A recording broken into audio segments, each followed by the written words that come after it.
The notification chime cut through the silence of my home office like a blade.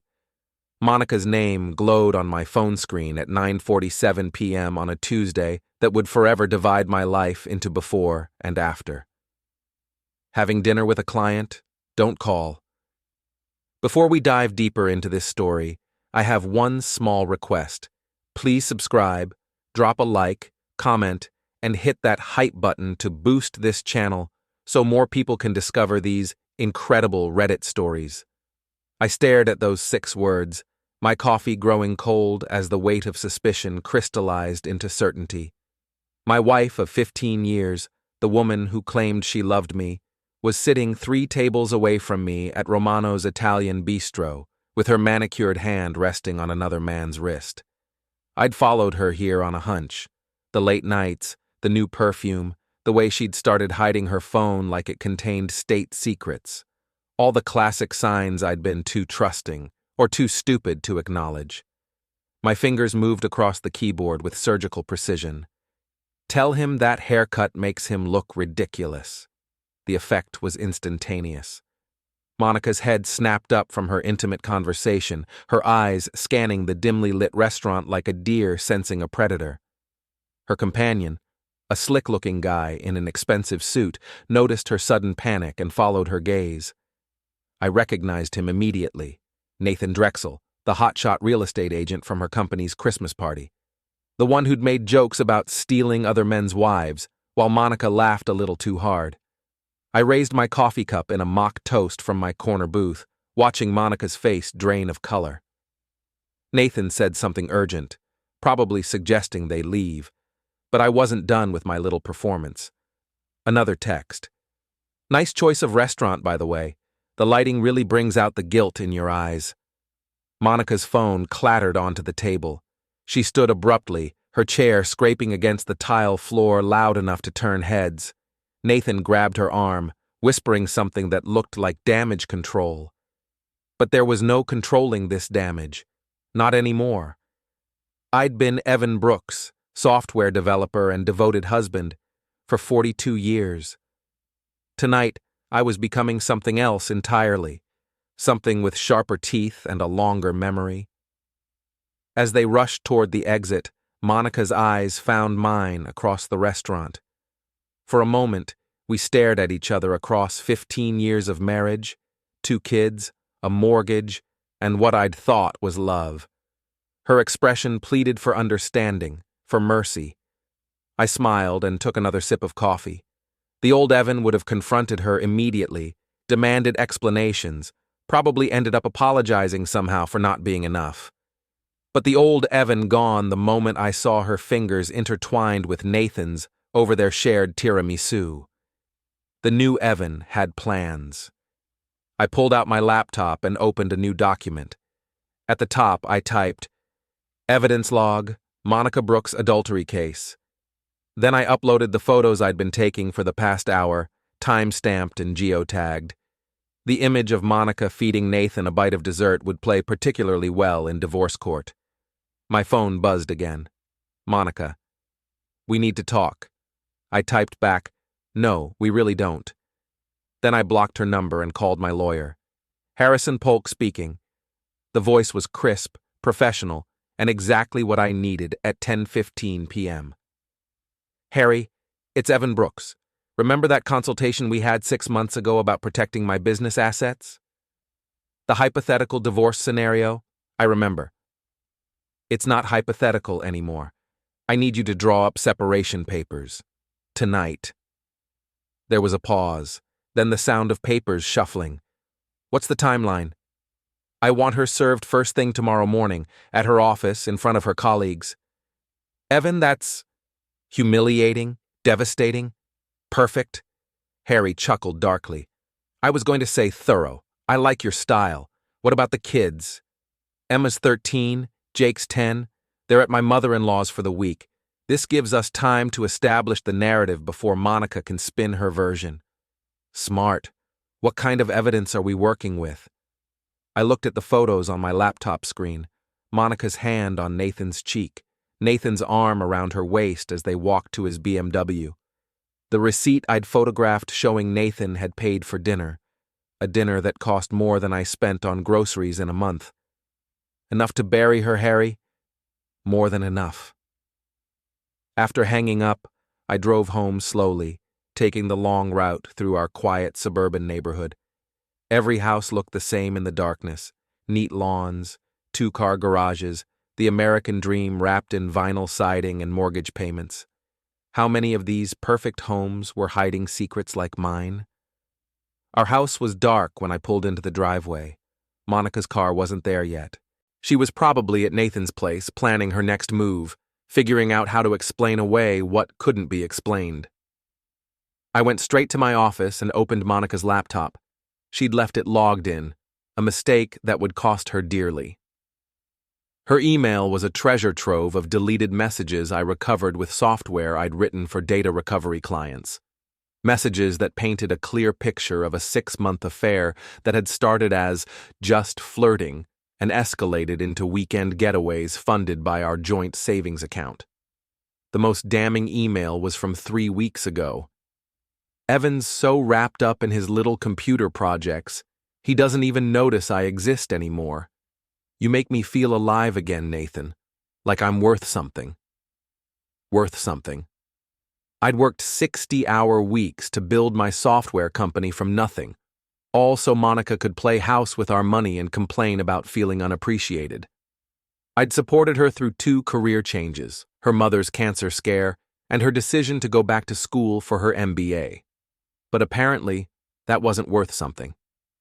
I forwarded the emails to my personal account, then to Harry. By morning, Monica would discover that feeling worth something came with a very specific price tag. The front door opened at 11:43 p.m. I heard Monica's heels clicking across the hardwood floor, then stopping outside my office. She stood there for a full minute before knocking. "Evan, can we talk?" I didn't answer. I was busy transferring funds from our joint accounts to my business account. Perfectly legal since I was the primary earner and the accounts were in both our names. "I know you're in there. Please, let me explain." Explain. As if there was some magical combination of words that could undo what I'd witnessed. Some story that would make feeding another man dessert while wearing the anniversary necklace I'd given her last year seem reasonable. "Evan, it's not what you think." That made me laugh out loud. "It's not what I think?" I called through the door. "So you weren't having dinner with Nathan Drexel? You weren't holding his hand? You haven't been lying to me for months?" Silence. "That's what I thought," I said. "Go to bed, Monica. You'll need your rest for tomorrow." "What happens tomorrow?" I opened my door and looked at my wife, really looked at her. Her makeup was smudged, her hair disheveled. She looked smaller somehow, diminished by guilt and fear. "Tomorrow," I said, "you learn what happens when you mistake kindness for weakness." Monica's scream at 7:30 a.m. was better than any alarm clock. I was already dressed and drinking coffee when the process server knocked on our door.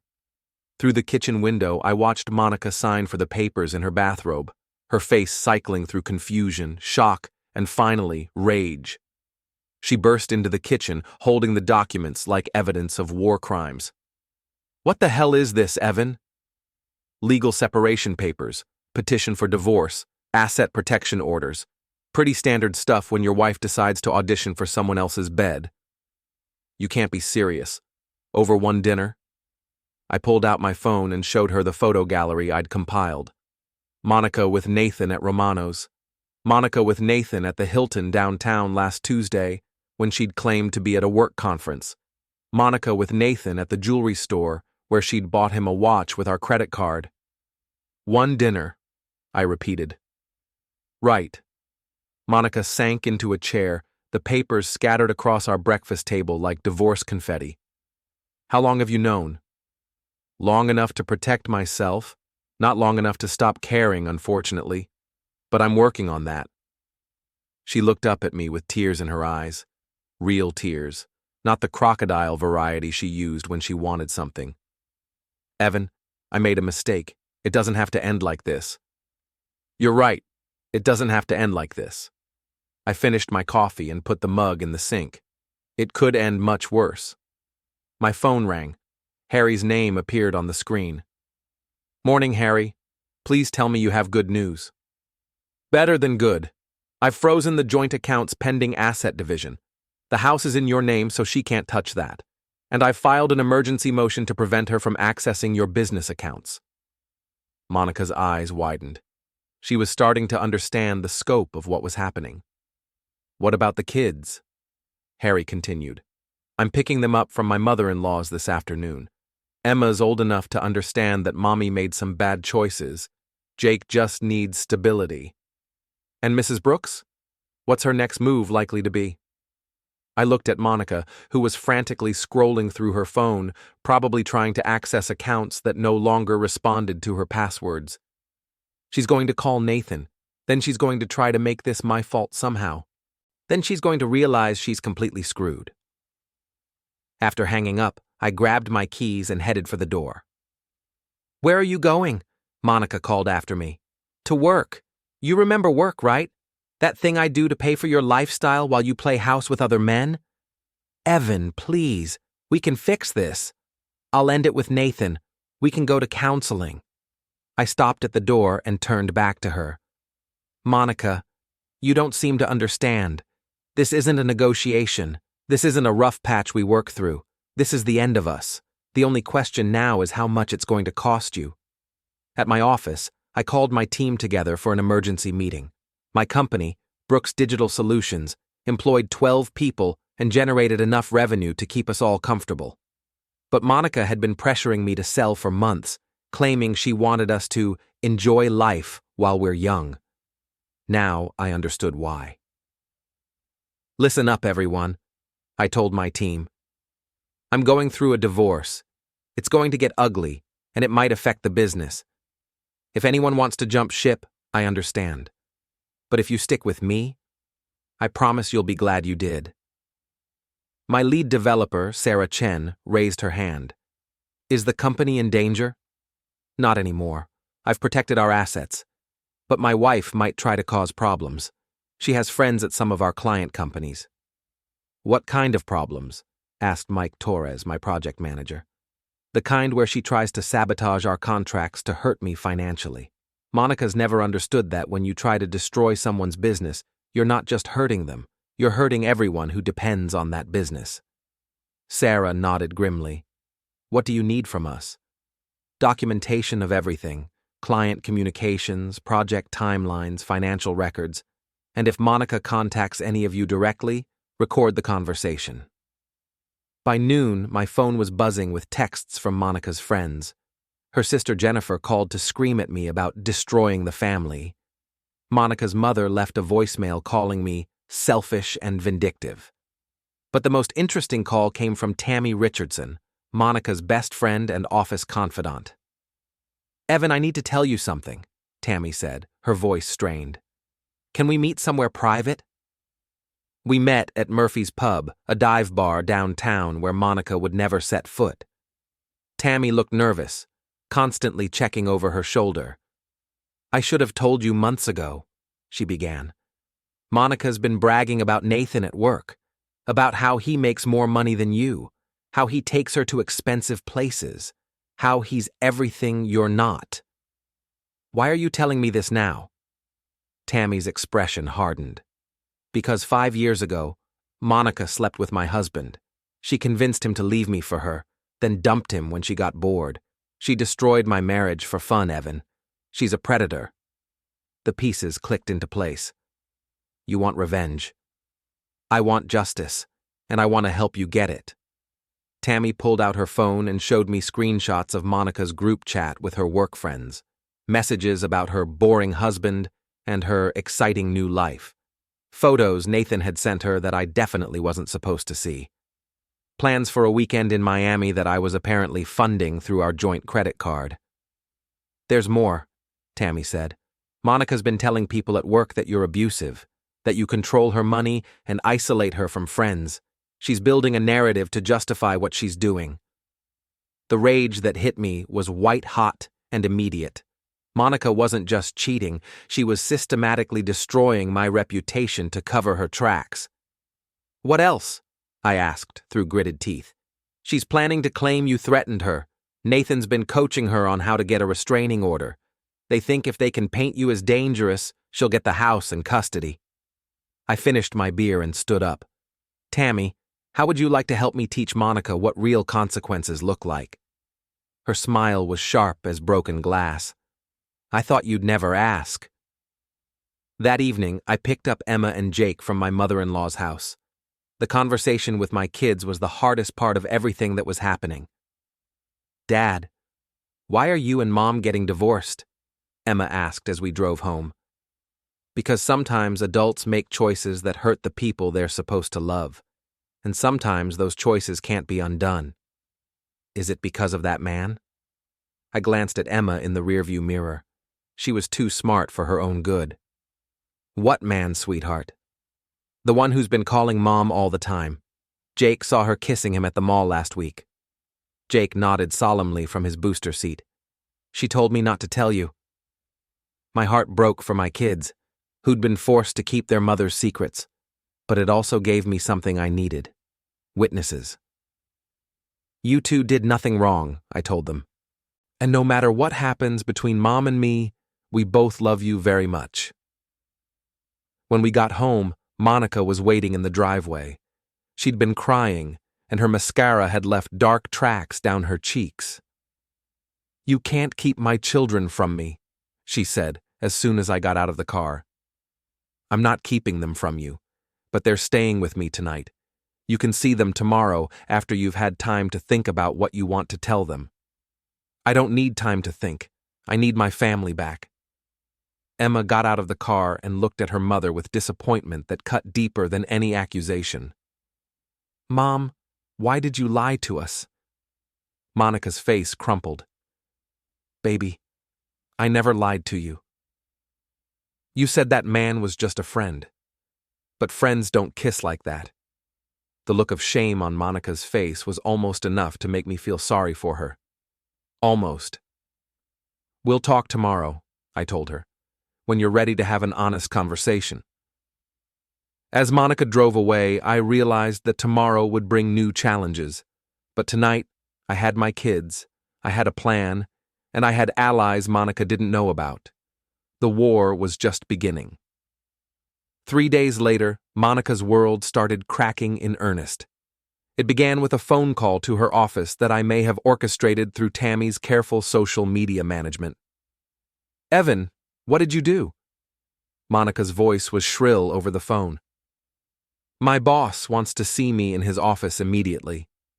"I have no idea what you're talking about," I said, though I was smiling as I said it. "Maybe it's about your performance review?" The performance review was actually about the photos that had mysteriously appeared in the company's anonymous tip system.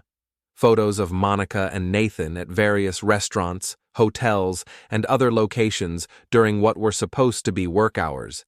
Photos that raised questions about whether Monica was using company time and resources for personal activities.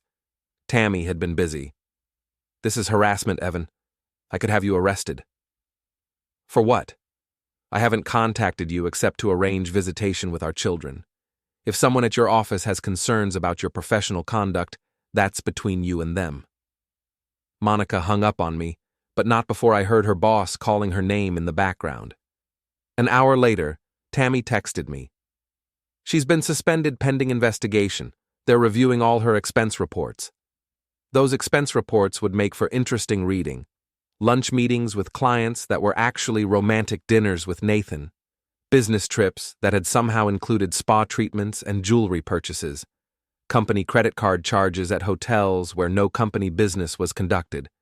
But Monica's employment troubles were just the appetizer. The main course was being prepared by my friend Ricky Martinez, who owned a boxing gym downtown and had very specific feelings about men who betrayed their families.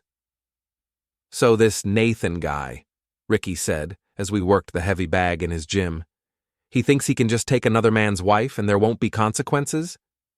"That seems to be his assumption." Ricky's next combination made the bag shudder. What kind of car does he drive? BMW, black. License plate says Closer 1 because he's a real estate agent with an ego problem. And where does he park this BMW? I gave Ricky the address of Nathan's condo building. Underground garage, spot 247. Why? Ricky's grin was predatory. No reason, just curious about his taste in cars. That night, Nathan discovered that someone had used a key to carve homewrecker into the side of his precious BMW. The same someone had apparently poured fish oil through the air vents, creating a smell that would take weeks and hundreds of dollars to eliminate. Security cameras in the garage had mysteriously malfunctioned during the relevant time period. Nathan called the police, but without witnesses or clear footage, there wasn't much they could do. The investigating officer, who happened to be divorced himself, seemed remarkably unsympathetic to Nathan's plight. Probably just random vandalism, the officer told him. You know how it is downtown. Lots of crime these days. Monica called me in tears. Nathan's car was vandalized. This has to stop, Evan. That's terrible, I said. Have you considered that maybe Nathan has other enemies? Men who destroy families tend to make a lot of people angry. You're behind this. I'm behind nothing. I'm a software developer, Monica. I write code and manage client projects. If Nathan's having problems, maybe he should examine his life choices. The next phase of my campaign targeted their social circle. Monica had always been obsessed with appearances, with being seen as successful and enviable. She posted constantly on social media about her perfect life, her perfect marriage, her perfect family. It was time to update that narrative. Tammy had access to Monica's social media accounts. They'd shared passwords years ago for some work project. While Monica was dealing with her employment crisis, Tammy was busy editing Monica's online presence. Photos of Monica and me were replaced with photos of Monica and Nathan. Captions about family time became captions about new adventures. Status updates about loving her husband became status updates about finally finding happiness. The effect was immediate and devastating. Monica's phone started ringing with calls from confused friends and family members. Her mother called, demanding to know why Monica was flaunting her affair online. Her sister Jennifer, who'd been defending Monica, suddenly went silent. Someone hacked my accounts, Monica told me when she called. They're making it look like I'm proud of what happened. Maybe someone just thought you should be honest about your choices, I suggested. Isn't authenticity important to you? This isn't authentic. I never wanted to hurt you or the kids. But you did hurt us. The only difference is now other people know about it. Monica's voice broke. How did you become so cruel? I learned from an expert. The social media campaign was effective, but I wanted something more personal, something that would hit Monica where she really lived, her sense of superiority. Monica had always prided herself on being smarter than me, more sophisticated, more socially adept. She'd made subtle comments over the years about my simple interests, my boring friends, my limited perspective on life. She'd positioned herself as the cultured one in our relationship, the one who elevated our family's status. It was time to demonstrate exactly how smart and sophisticated she really was.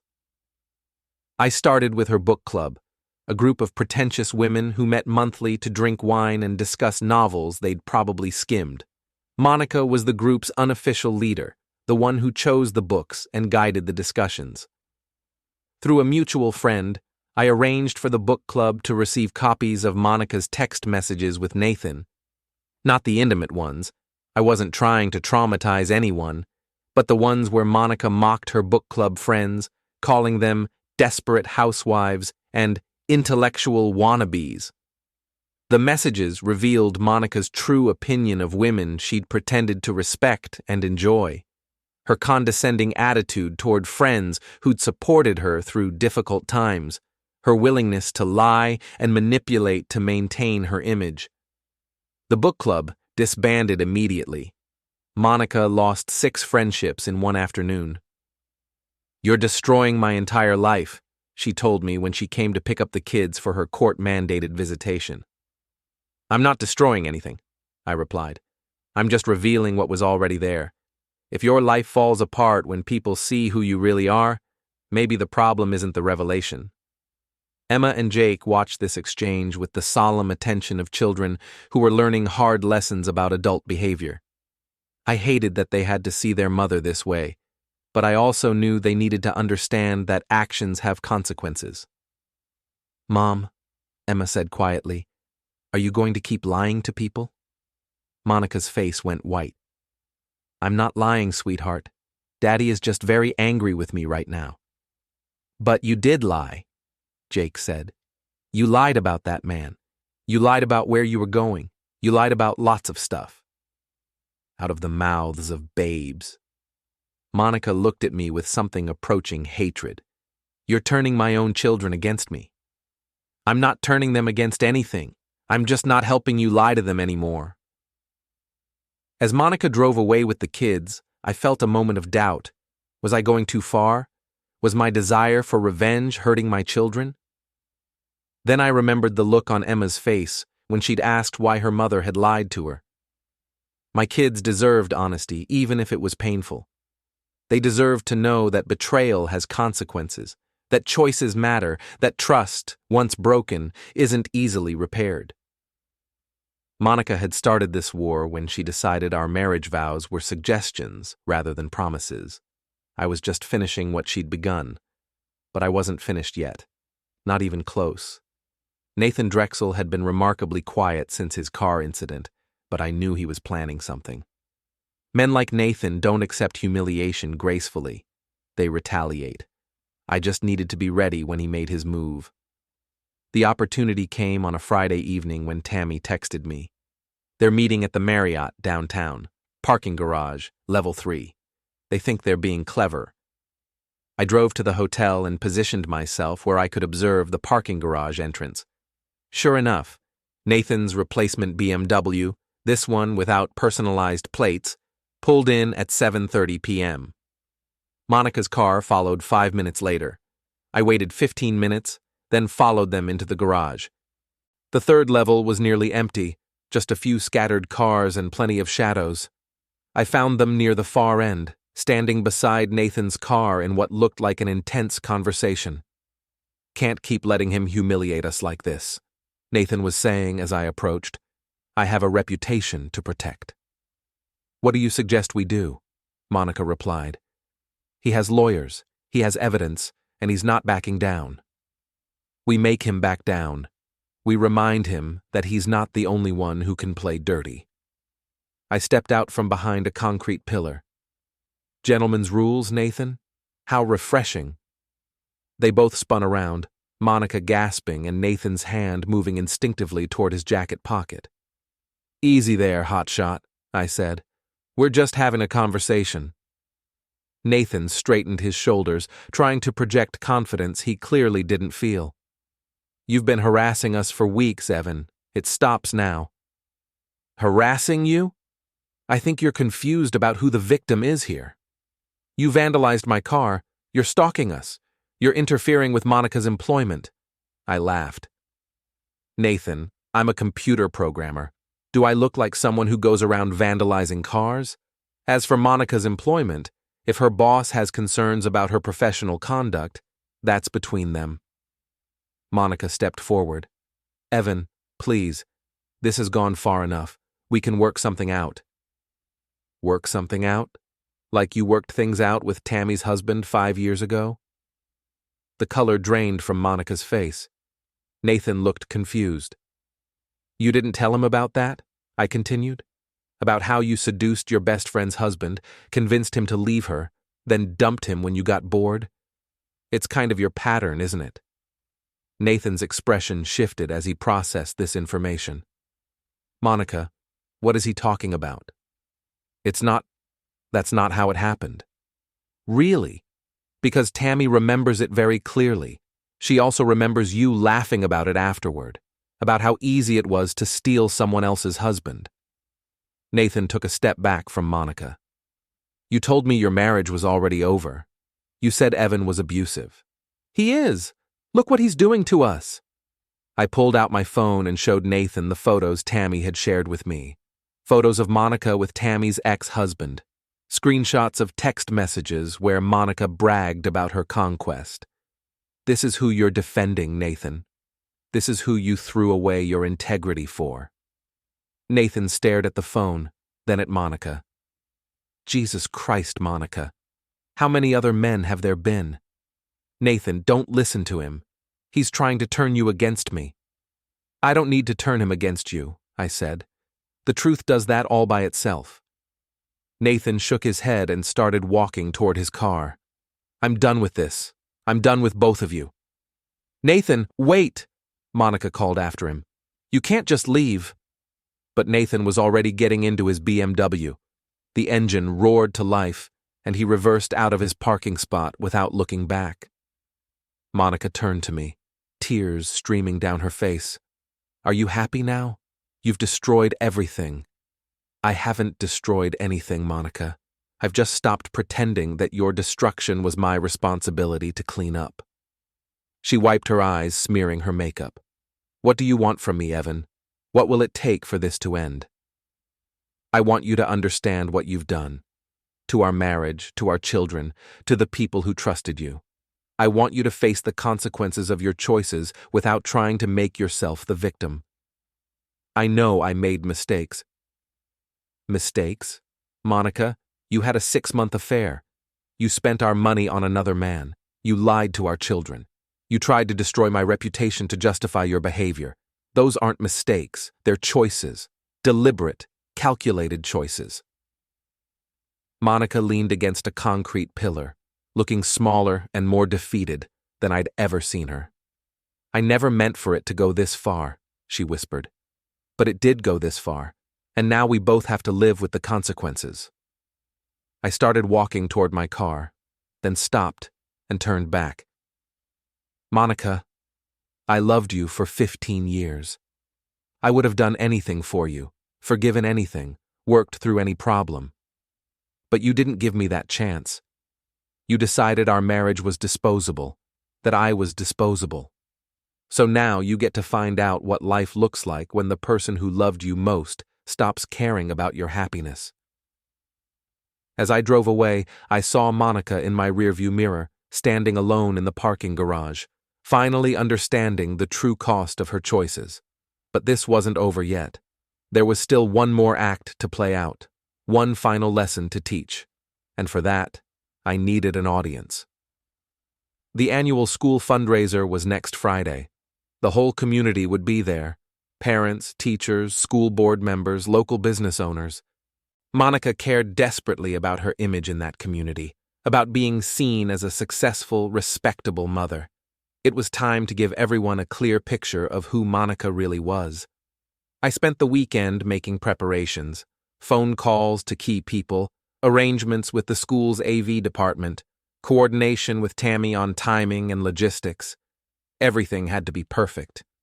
Monica had built her reputation on lies and manipulation. Next Friday, she would discover what happened when the foundation of lies finally crumbled.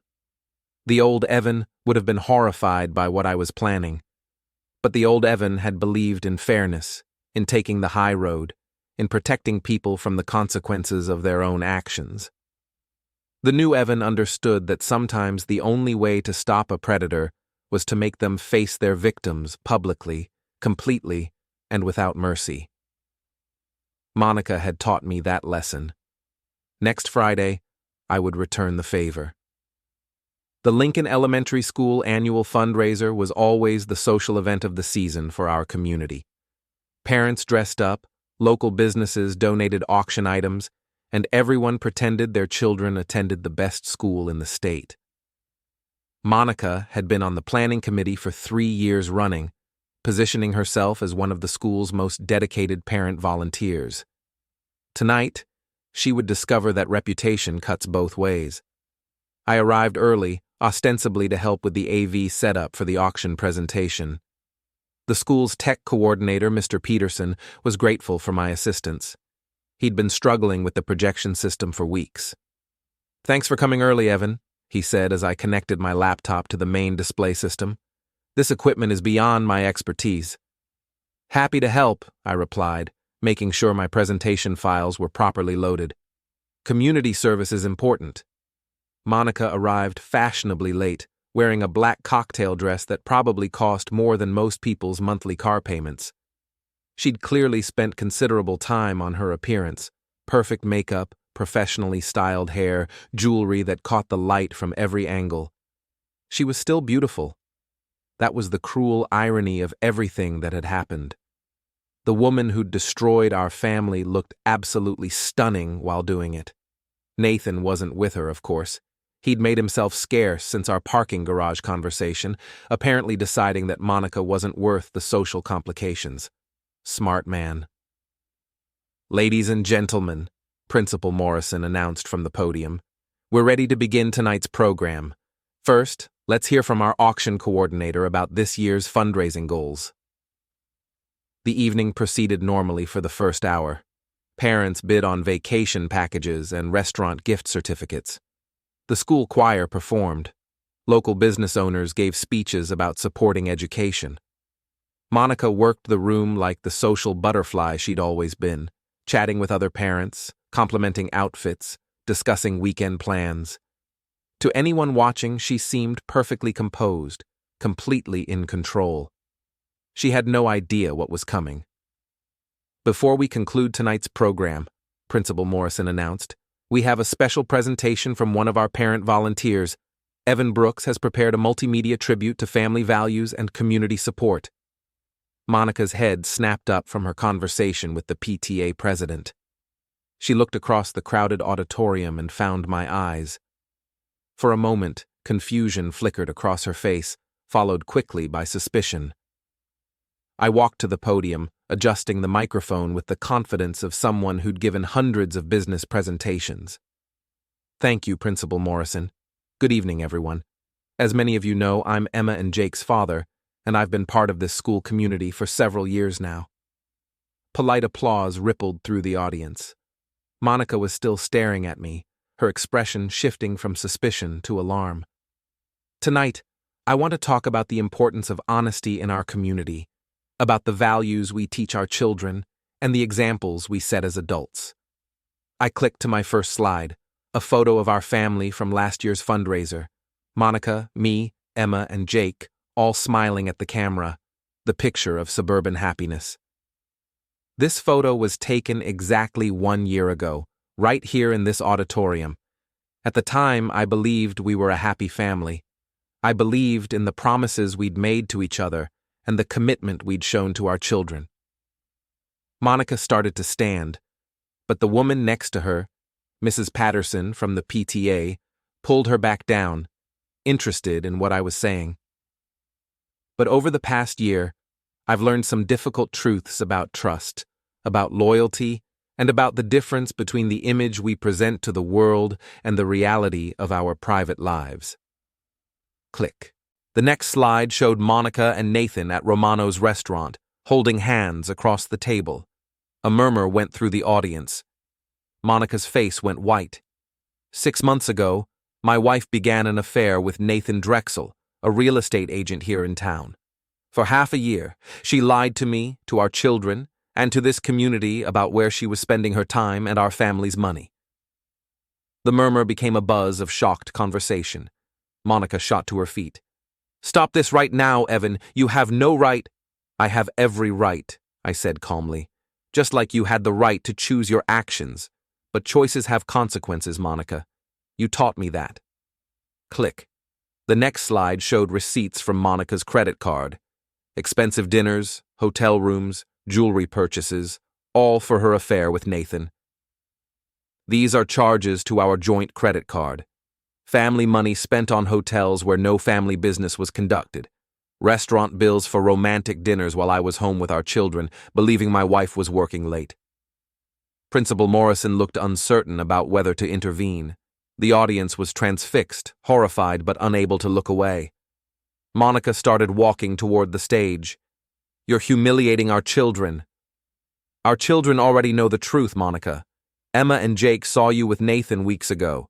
They've been keeping your secrets, protecting you from consequences you should have faced long ago." Click. The final slide was a screenshot of Monica's text messages, the ones where she'd called me boring and pathetic while planning her next rendezvous with Nathan. This is what my wife really thinks of me, of our marriage, of the life we built together. While I was working to support our family, she was planning its destruction. Monica reached the stage, tears streaming down her face. Please, Evan, please stop. I looked out at the audience, parents I'd known for years, teachers who'd educated my children, community leaders who'd trusted both of us. I'm not sharing this to hurt Monica, I said. I'm sharing it because our children deserve a community that values honesty. They deserve to know that actions have consequences, that trust matters, that the promises we make to each other aren't just words. I stepped away from the podium and walked toward Monica. You wanted freedom, I said quietly, so only she could hear. You wanted to explore your options, to see what else was out there. Congratulations. Now you're free from everything. Your marriage, your reputation, your place in this community. I hope it was worth it. Monica looked out at the silent auditorium, at the faces staring back at her with shock, disappointment, and judgment. The social standing she'd worked so hard to build was crumbling in real time. I'm sorry, she whispered, though whether to me or to the audience I couldn't tell. Sorry doesn't rebuild trust, I replied. Sorry doesn't undo the damage. Sorry is just what people say when they finally face consequences they can't escape. I walked off the stage and out of the auditorium, leaving Monica to face the community she'd deceived. Behind me, I heard the buzz of conversation exploding as 200 parents began processing what they'd just witnessed. In the parking lot, Tammy was waiting by my car. How do you feel? She asked. I thought about it for a moment. Empty, satisfied, sad, all of the above. Any regrets? I looked back at the school building, where Monica was probably still trying to explain herself to people who would never see her the same way again. Just one, I said. I regret that it took me so long to stop protecting her from herself. As I drove home, I realized that my revenge was complete. Monica had lost her marriage, her job, her lover, her friends, and now her standing in the community. She would have to rebuild her life from nothing, just as she'd forced me to do. But unlike her, I wouldn't be rebuilding on a foundation of lies. The old Evan was gone, destroyed by betrayal and humiliation. The new Evan was harder, sharper, less trusting, but also more honest about the world and the people in it. Monica had taught me that love without respect is worthless, that trust without honesty is meaningless, that sometimes the people closest to you are the ones most willing to destroy you. It was a harsh lesson, but a valuable one, and now, finally, class was dismissed.